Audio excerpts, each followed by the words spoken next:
Hi friends, good morning. Miracle stock ట్రేడర్స్కి స్వాగతం. ఈ వీడియోలో లాస్ట్ నైట్ ఫెడ్ మీట్ జరిగింది కదా, ఫెడ్ మీట్కి సంబంధించిన అప్డేట్స్ ఏంటి, పావెల్ తాత గారు చేసిన కామెంట్స్ ఏంటి, సెప్టెంబర్కి సంబంధించి రేట్ కట్ సిగ్నల్ ఇచ్చారా, అది క్లియర్ కట్ సిగ్నలా కాదా, అలాగే పొలిటికల్ కామెంట్స్ ఏం చేశారు, ఆ విషయాల గురించి చూద్దాం. అలాగే మరి ఫెడ్ ఇంపాక్ట్ ఏషియన్ మార్కెట్స్ మీద ఎలా ఉంది, అలాగే డౌ జోన్స్ ఫ్యూచర్స్ ఎలా నడుస్తూ ఉంది. ఇంట్రాడే చేసేవాళ్ళు ఈరోజు నిఫ్టీ, బ్యాంక్ నిఫ్టీలతో చాలా జాగ్రత్తగా ఉండాలి. ఆ అప్డేట్ని నేను ఇక్కడ వివరంగా చార్ట్స్ ద్వారా ఎక్స్ప్లెయిన్ చేస్తాను. అలాగే విండ్ ఫాల్ ట్యాక్స్కి సంబంధించిన అప్డేటు, ఫోనిక్స్ మిల్స్కి సంబంధించిన న్యూస్ ఇన్ఫర్మేషన్ చూద్దాం. అలాగే కోల్ ఇండియాకి సంబంధించిన Q1 అప్డేటు. ఇలా చూస్తూ నిఫ్టీ, బ్యాంక్ నిఫ్టీ చార్ట్స్ ద్వారా సింపుల్గా వీడియోని ఎండ్ చేసే ప్రయత్నం అనేది చేద్దాం. చూడండి ఫ్రెండ్స్, వీడియోలోకి వెళ్ళే ముందు మన ఛానల్ వీడియోని లైక్ చేయడం అనేది మన జన్మ హక్కు, కాబట్టి వీడియోని లైక్ చేద్దాం. అలాగే ఇంట్రాడే పాయింట్ ఆఫ్ వ్యూలో, స్వింగ్ పాయింట్ ఆఫ్ వ్యూలో మంచి మంచి వ్యూస్ అనేది మీరు చూస్తూ ఎంజాయ్ చేస్తున్నారు కదా. ప్రీ మార్కెట్లో వీడియో చూస్తున్నారు, లైవ్ మార్కెట్లో టెలిగ్రామ్ అప్డేట్ చూస్తున్నారు కదా. ఎవరైతే మన ఛానల్ని కొత్తగా వాచ్ చేస్తున్నారో, కొత్తగా వాచ్ చేస్తున్నారో వాళ్ళు కొత్తగా సబ్స్క్రైబ్ చేసి బెల్ ఐకాన్ క్లిక్ చేస్తే మీకే పనికి వస్తుంది. నేనేమి మన ఛానల్ని సబ్స్క్రైబ్ చేయమని నేను చెప్పను. ఒక 3-4 వీడియోస్ వెనక్కి వెళ్ళి చూసినా, మన టెలిగ్రామ్ అప్డేట్స్ చూసినా ఆటోమేటిక్గా మీరే జాయిన్ అయిపోతారు. ఫ్రీ టెలిగ్రామ్ గ్రూప్ అనమాట. మనీ ఏమీ పే చేయాల్సిన అవసరం లేదు. మీరు చూస్తున్న వీడియో కింద డిస్క్రిప్షన్లో ఫ్రీ టెలిగ్రామ్ లింక్ ఉంది, దాని ద్వారా జాయిన్ అవ్వండి. మార్కెట్లో లైవ్ అప్డేట్స్ పాయింట్ ఆఫ్ వ్యూలో నేను లెర్నింగ్ వ్యూస్ పోస్ట్ చేస్తూ ఉంటాను. ఒక 3-4 మంత్స్ జాగ్రత్తగా కొత్త వాళ్ళు, గ్రూప్కి కొత్త వాళ్ళైనా, స్టాక్ మార్కెట్ కొత్త వాళ్ళైనా జాగ్రత్తగా వాచ్ చేయండి. తొందరపడద్దు అని చెప్తాను. చూడండి ఫ్రెండ్స్, ముందుగా ఫెడరల్ చైర్మన్ అంటే ఫెడరల్ రిజర్వ్ బ్యాంక్ చైర్మన్ అయిన పావెల్ గారు చేసిన కామెంట్స్ ఏంటి అనేది చూద్దాం. చూడండి, మన కంట్రీకి బ్యాంక్స్కి బ్యాంక్ అంటే సెంట్రల్ బ్యాంకు. మన కంట్రీకి సెంట్రల్ బ్యాంక్ ఎవరు అని అంటే reserve bank of India, RBI. మరి యుఎస్కి ఎవరు అని అంటే ఫెడరల్ రిజర్వ్ బ్యాంక్. యూరోప్కి యూరోపియన్ సెంట్రల్ బ్యాంక్ అనమాట. ఏ కంట్రీకైనా సరే సెంట్రల్ బ్యాంక్స్కి ఇంపార్టెన్స్ ఎక్కువ. అయితే మన కంట్రీ కాదు కదా, మనం ఎందుకని యుఎస్ మార్కెట్కి ఇంపార్టెన్స్ ఇవ్వాలి అని అంటే, వరల్డ్ మార్కెట్లోనే యుఎస్ది వాళ్ళ మార్కెట్ క్యాప్ పెద్దది, పెద్దన్న. వాళ్ళు వరల్డ్ మార్కెట్ని శాసిస్తారు. అలాగే యుఎస్ నుంచి ఫారెన్ బ్యాంకర్స్, ఇన్వెస్టర్స్ అట్లాంటి వాళ్ళు ఎక్కువ మన కంట్రీలో ఇన్వెస్ట్మెంట్ చేయటం అనేది, హెడ్జ్ ఫండ్స్ కావచ్చు, ఇన్సూరెన్స్ కంపెనీస్ కావచ్చు, మ్యూచువల్ ఫండ్స్ కావచ్చు, అలాంటివన్నీ కూడా FIIC, FPI అంటారనమాట. ఫారెన్ ఇన్స్టిట్యూషనల్ ఇన్వెస్టర్ వాళ్ళు ఏంటంటే ఎక్కువ. కాబట్టి అలాగే ఏంటంటే ఫెడ్ డెసిషన్ని బేస్ చేసుకొని చాలా కంట్రీస్ యొక్క సెంట్రల్ బ్యాంక్స్ ఫాలో అవుతూ ఉంటాయి. అందువల్లే ఫెడ్ డెసిషన్కి ఇంపార్టెన్స్ ఎక్కువ. ఇంతకీ ఈ మీట్లో వచ్చిన అప్డేట్ ఏంటి అని అంటే, మనం ఊహించినట్లుగానే ఫెడరల్ రిజర్వ్ బ్యాంక్ ఏంటంటే వడ్డీ రేట్లని యథాతథంగా ఉంచిందనమాట. 5.25% టు 5.5% యథాతథంగా ఉంచారు. అట్లాగే ఏంటంటే వాళ్ళు చేసిన కామెంట్స్ ఏంటి అనేది మనకి ఇంపార్టెంట్.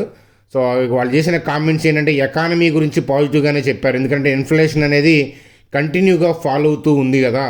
అలాగే కూలర్ జాబ్ మార్కెట్, కాబట్టి కూలర్ జాబ్ మార్కెట్, ఇన్ఫ్లేషన్ రెండు కూడా ఏంటంటే అనుకూలంగా ఉండటంతో మనకి వీళ్ళు ఎకానమీ మీద భయం లేదు అనే పాయింట్ ఆఫ్ వ్యూలో పాజిటివ్ కామెంట్స్ చేశారు, అంటే డోవిష్ కామెంట్స్ చేశారు. అలాగే ఈ సెప్టెంబర్కి సంబంధించిన రేట్ కట్ గురించి ట్రేడర్స్ వెయిట్ చేస్తూ ఉన్నారు. సెప్టెంబర్లో రేట్ కట్ ఉండొచ్చు అనే క్లూ అనేది ఇక్కడ మనకి కనిపించింది అనమాట. ఎందుకనంటే మనం ఊహించిందే అది, ఎందుకంటే ఇన్ఫ్లేషన్ ఇలా కంట్రోల్ అవుతూ ఉంది, వాళ్ళ టార్గెట్ దగ్గరికి వెళ్ళే అవకాశాలు ఉన్నాయి కాబట్టి reduction in our policy rate could be on the table అని చెప్పారనమాట. డోవిష్ కామెంట్స్ చేశారు. తన కామెంట్స్ అయితే పాజిటివ్గా ఉన్నాయి. అలాగే తన కామెంట్స్ మనం అబ్జర్వ్ చేస్తే గవర్నమెంట్స్ పావెల్ గారు ఏమని చెప్తున్నారు అంటే, potential September rate cut would be apolitical అనమాట. ఎపొలిటికల్ అంటే ఏంటంటే రాజకీయాలకు సంబంధం లేకుండా, రాజకీయాలతో ఇన్వాల్వ్ అవ్వకుండా మా డెసిషన్స్ ఉంటాయి అనేది చెప్తున్నారనమాట. సెప్టెంబర్లో రేట్ కట్ ఉండొచ్చు అని చెప్పారు. సేమ్ టైం అంటే అది గ్యారంటీ కాదు, ఎందుకంటే ఇప్పుడు డేటా అనుకూలంగా ఉంది. అనుకూలంగా లేకుండా వేరేలాగా వెళ్తే ఏంటంటే వాళ్ళు ఆ రేట్ కట్ డెసిషన్ని వాళ్ళు విరమించుకుంటారు. అంతేగాని సెప్టెంబర్లో రేట్ కట్ గ్యారంటీ ఉంటుంది అని అనుకోవద్దని కూడా చెప్పారనమాట. కాకపోతే సూచనాపాయంగా ఉండొచ్చు అని చెప్పారు. దానికి సో ఏ పొలిటికల్ పార్టీ గెలుస్తుంది యుఎస్ ఎలక్షన్స్లో అనే దానితో సంబంధం లేదు. దానికి ఫెడ్ మీట్కి ఏమిటి సంబంధం లేదు. వాటిల్లో మేము ఎప్పుడూ కూడా జోక్యం చేసుకోమని మంచి మాటలే చెప్పారు అని చెప్పి చెప్పచ్చు అనమాట. సో కాబట్టి సో నవంబర్లో ప్రెసిడెన్షియల్ ఎలక్షన్స్ ఉన్నాయి. సెప్టెంబర్లో వచ్చే రేట్ కట్ అనేది ఎకానమీ మీద డిపెండ్ అయి ఉంది. ఇన్ఫ్లేషన్ నెంబర్స్ ఫర్దర్ డేటా మీద డిపెండ్ అయి ఉంది. ఇప్పుడు డేటా అనుకూలంగా ఉంది కాబట్టి ఇప్పట్లాగే ఉంటే కనుక ఖచ్చితంగా రేట్ కట్ ఉంటుందని చెప్పారు. అది పొలిటికల్ కాదని చెప్పారు. అది శుభసూచకం అని చెప్తాను. ఓవరాల్గా డోవిష్ కామెంట్సే చేశారు అనేది చెప్పచ్చు. చూడండి ఫ్రెండ్స్, ఏషియన్ మార్కెట్స్ ఎట్లా ఉన్నాయి అని అంటే ఏషియన్ మార్కెట్స్ మిక్స్డ్గా ఉన్నాయి. సో నికాయ్ చూస్తే కనుక 2.64% డౌన్ ఉంది. స్ట్రైట్ టైమ్స్ 0.73% డౌన్ ఉంది. సో హ్యాంగ్సంగ్ 0.33% డౌన్ ఉంది. కొన్నేమో 0.50 కన్నా ఎక్కువ ఉన్నాయి. సో తైవాన్ 1.93 ఉంది. కోస్పీ 0.61 ఉంది. Set composite 0.48%. అలా ఏంటంటే మిక్స్డ్గా ఉన్నాయి. సో ఇంతకీ గిఫ్ట్ నిఫ్టీ ఎలా ఉంది అని చూస్తే కనుక గిఫ్ట్ నిఫ్టీ 0.23 25,000 అబౌవ్ చూపిస్తూ ఉంది. So Nifty hopefully 25,000 above open అవ్వచ్చు. సో అలాగే డౌ జోన్స్ ఫ్యూచర్ అనేది చాలా ఇంపార్టెంట్ అని చెప్పి మనం డిస్కస్ చేసాం. అది కూడా ఏంటంటే న్యూట్రల్ టు పాజిటివ్గానే ఉంది. అంటే సో గ్లోబల్ మార్కెట్స్ నుంచి మనకు వచ్చిన పెద్ద థ్రెట్ అయితే లేదు. సో అలాగే మన ఇండివిజువల్గా ఈరోజు ఇండియన్ స్టాక్ మార్కెట్కి ఉన్న ఏదైనా పాజిటివ్ న్యూస్ ఉందా నిఫ్టీని బలపరిచేది అని అంటే ఉంది. సో రిలయన్స్ రూపంలో ఉండొచ్చు. సో ఎందుకనంటే విండ్ ఫాల్ ట్యాక్స్కి సంబంధించిన అప్డేట్ అనమాట. ఫస్ట్ అదేంటో చూసి రిలయన్స్ చార్ట్ చూస్తూ నిఫ్టీని చూద్దాం. చూడండి ఫ్రెండ్స్, విండ్ ఫాల్ ట్యాక్స్కి సంబంధించి సో రెగ్యులర్గా అప్డేట్స్ వస్తూ ఉంటాయి. ఎందుకంటే క్రూడ్ ఆయిల్లో వోల్టాలిటీని బట్టి సో విండ్ ఫాల్ ట్యాక్స్ అనేది పెంచడం తగ్గించడం చేస్తారు. ఇంతకీ విండ్ ఫాల్ ట్యాక్స్ అంటే ఏంటి? సో బిగినర్స్ కోసం చెప్తున్నాను. సడన్ గెయిన్స్ మీద వచ్చే ట్యాక్స్ అనమాట. So wind fall tax on crude cut to 4,600 per ton from 7,000. రీసెంట్గానే పెంచారు, మళ్ళా తగ్గించారు. అంటే ఆగస్టు 1 నుంచి ఏంటంటే విండ్ ఫాల్ ట్యాక్స్ అనేది క్రూడ్ మీద తగ్గబోతుంది భారీగా. సో ఇది రిలయన్స్ లాంటి కంపెనీలకి పాజిటివ్ అని చెప్పచ్చు. సో అలాగే wind fall tax on export of diesel petrol ATF అంటే ఏరోప్లేన్కి సంబంధించిన fuel. So ATF continue at nil. So గతంలో నిల్గానే ఉంచారు, ఇప్పుడు కూడా ఇవి నిల్గానే ఉన్నాయి. ఈ విండ్ ఫాల్ ట్యాక్స్ కట్ చేయడం అనేది రిలయన్స్ లాంటి కంపెనీలకి బెనిఫిట్ అవుతుంది అని చెప్తాను. చూడండి ఫ్రెండ్స్, రిలయన్స్ యొక్క చార్టు. సో మనకి ఈ అప్డేట్ వల్ల ర్యాలీ వస్తుందేమో చూడాలి. సో అప్డేట్ వచ్చినంత మాత్రం ర్యాలీ గ్యారంటీ అని చెప్పలేం, కానీ మేజర్గా ఏంటంటే పైకి వెళ్ళే అవకాశాలు ఉన్నాయి.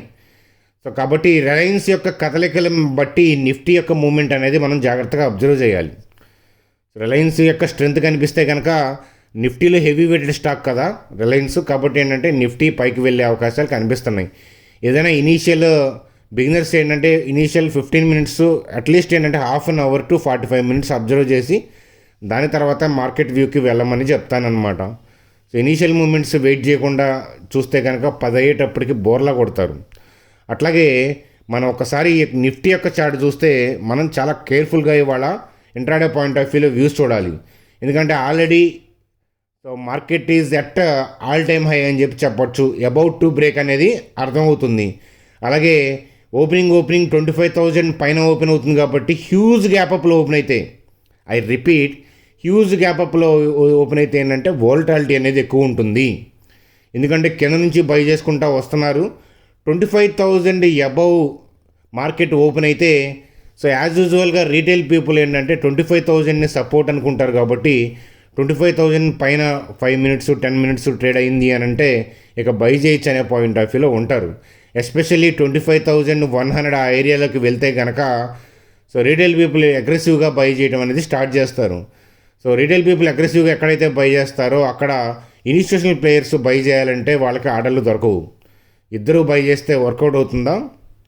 ఇప్పుడు త్రాస్ ఉంది, ఒక దాంట్లో వెయిట్ ఇంకో దాంట్లో వెజిటేబుల్స్ వేస్తారు, బ్యాలెన్స్ ఏంటో చూస్తారనమాట, అంతే కదా. అంతేగాని వెజిటేబుల్స్ వెయిట్ తీసుకెళ్ళి ఒక త్రాస్లో ఒకవైపు ఎడం పక్క కుడి పక్క ఒకవైపు వేసామనుకోండి ఏమవుతుంది? అప్ సైడ్ డౌన్ అవుతుంది. అట్లాగే ఏంటంటే స్టాక్ మార్కెట్లో రీటైల్ పీపుల్ ఇన్స్టిట్యూషనల్ ప్లేయర్స్ ఇద్దరు బై చేయాలంటే అవ్వదు. అందుకని 25,000 అబవ్ ఆ 100 ఆ ఏరియాకి కనుక వెళ్ళి నిలబడింది అని అంటే స్లోగా ప్రాఫిట్ బుకింగ్ వైపు ఆలోచిస్తారు. సో ప్రాఫిట్ బుకింగ్ అన్నారు కదా, సెల్ చేస్తాను అని అంటే అది ప్రమాదం. ఎందుకనంటే మార్కెట్ డైరెక్షన్ పైకే ఉన్నప్పుడు ప్రాఫిట్ బుకింగ్ అనేది స్లోగా చేసుకుంటూ డిప్ అవుతుంటే మళ్ళా వాళ్ళు బై చేస్తూ ఉంటారు.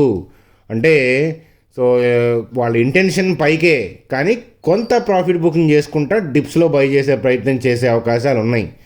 ఏదైనా కానీ రన్నింగ్లో ఇచ్చేది ప్రీ మార్కెట్ అప్డేట్ కాబట్టి రన్నింగ్లో ఇచ్చే అప్డేట్ కోసం వెయిట్ చేయండి టెలిగ్రామ్ గ్రూప్లో చూస్తూ అని చెప్తాను. ఎస్పెషల్లీ 25,000 పైన ఎక్కువసేపు నిలబడితే చాలా జాగ్రత్తగా ఉండాలి. ఎందుకనంటే వెళ్ళి అగ్రెసివ్గా అక్కడ బై పాయింట్ ఆఫ్ వ్యూలో వెళ్తే పప్పులో కాలేసే అవకాశాలు ఉంటాయి అనేది చెప్తాను. ఏదైనా లైవ్ అప్డేట్ కోసం చూడండి ఫ్రెండ్స్. కోల్ ఇండియాకి సంబంధించి Q1 అప్డేట్. రెవెన్యూ అనేది ఇరాన్ ఇయర్ పాయింట్ ఆఫ్ వ్యూలో 1.3% పెరిగింది. నెట్ ప్రాఫిట్ అనేది 4.1% పెరిగింది. సో ఇది అప్డేట్గా చూడండి. అలాగే ఫోనిక్స్ మిల్స్ వాళ్ళు ఏంటంటే బోనస్ షేర్ ఇష్యూ చేస్తున్నారనమాట. Q1 రెవెన్యూ అనేది పెరిగింది. సో బోనస్ ఇష్యూ చేస్తున్నారు కాబట్టి స్టాక్ ఫోకస్లో ఉంటుంది. సో అది ఒకసారి చూడమని చెప్తాను. చూడండి ఫ్రెండ్స్, ఇది మీ స్క్రీన్ మీద బ్యాంక్ నిఫ్టీ చార్ట్ చూస్తున్నాం. సో బ్యాంక్ నిఫ్టీ గురించి చూసే ముందు మీరు చూస్తున్న వీడియో కింద డిస్క్రిప్షన్లో ఏంజల్ జీరోదా లింక్స్ ఉన్నాయి. మన ఛానల్ని సపోర్ట్ చేయాలన్నా, లేదా మీరు అప్పుడప్పుడు మేము కండక్ట్ చేసే వెబినార్లు అటెండ్ అవ్వాలి అన్నా, సో ఇన్వెస్ట్మెంట్ స్టాక్స్కి సంబంధించిన స్టడీ వ్యూ చూడాలన్నా, ఇట్లాంటి అప్డేట్స్ చాలా బెనిఫిట్స్ అనేవి ఉంటాయి అన్నమాట. కాబట్టి మీరు చేయాల్సిందల్లా మన లింక్స్ ద్వారా అకౌంట్ ఓపెన్ చేసి మీకు కింద ఉన్న వాట్సాప్ నెంబర్కి మీరు క్రియేట్ చేసిన ఐడిని వాట్సాప్ చేయమని చెప్తానమాట. సో చేస్తే మీరు కొద్ది క్యాపిటల్ అయిన పర్లేదు మీ క్యాపిటల్తో వస్తే లైఫ్ టైమ్ ఫ్రీ గ్రూప్లోకి మిమ్మల్ని యాడ్ చేయడం అనేది జరుగుతుంది. చూడండి సార్, బ్యాంక్ నిఫ్టీ కూడా ఏంటంటే సో పైకి వెళ్ళడానికి సిద్ధంగా ఉంది. అదే మనం మాట్లాడుకున్నాము. సో 52,334 52,104 దాకా గతంలో వెళ్తుంది అనుకున్నాం, వెళ్ళింది. సో ఇక్కడ ఉన్న సెల్ ఆర్డర్స్ని కూడా క్లియర్ చేసేవారు. కాబట్టి ఏంటంటే ఒకవేళ అప్ ట్రెండ్ అనేది కంటిన్యూ అయ్యే పక్షంలో ఏంటంటే బ్యాంక్ నిఫ్టీ అనేది 52,792 53,076 వైపు వెళ్ళే అవకాశాలు కనిపిస్తున్నాయి. ఏదైనా కానీ రన్నింగ్లో కన్ఫర్మేషన్ మాత్రం చాలా జాగ్రత్త. Telegram update important. ఎందుకంటే ఏదో బ్యాడ్ న్యూస్ వస్తుంది, అన్ఎక్స్పెక్టెడ్, మనం ఊహించింది కాదు కదా, ఏదో సడన్గా షాక్ వస్తుంది మార్కెట్కి. అట్లాంటప్పుడు మార్కెట్ ఏదైనా తేడా పడుతుందా లేదా చూడాలి. షాక్స్ వస్తుంటాయి, బ్యాడ్ న్యూస్లు వస్తుంటాయి. అన్నిసార్లు స్టాక్ మార్కెట్ రివర్స్ డైరెక్షన్ తీయదు కదా. పడ్డా ఏదైనా టెంపరీగా పడుతుంది, కానీ డైరెక్షన్ అనేది చేంజ్ చేయదు. అర్థమవుతుంది కదా. మనం ట్రెక్కింగ్ చేస్తున్నప్పుడు డౌన్ హీల్ చేస్తుంటాం, అప్పుడప్పుడు అప్ హీల్ చేస్తూ ఉంటాం, డౌన్ హీల్ చేస్తూ ఉంటాం. కానీ ఓవరాల్గా పైకి ఎక్కుతున్నావా కిందకి ఎక్కుతున్నావా ఇంపార్టెంట్, అంతే కదా. అలాగే స్టాక్ మార్కెట్ కూడా డైరెక్షన్ ఏదైనా చేంజ్ అయ్యేటట్టుంటే మీకు అప్డేట్ ఇస్తాను. సో లైవ్ అప్డేట్స్లో అక్కడ కలుద్దాం ఫ్రెండ్స్. వీడియో మీద మీ అభిప్రాయాలు కామెంట్ సెక్షన్లో తెలియజేస్తారని ఆశిస్తున్నాను.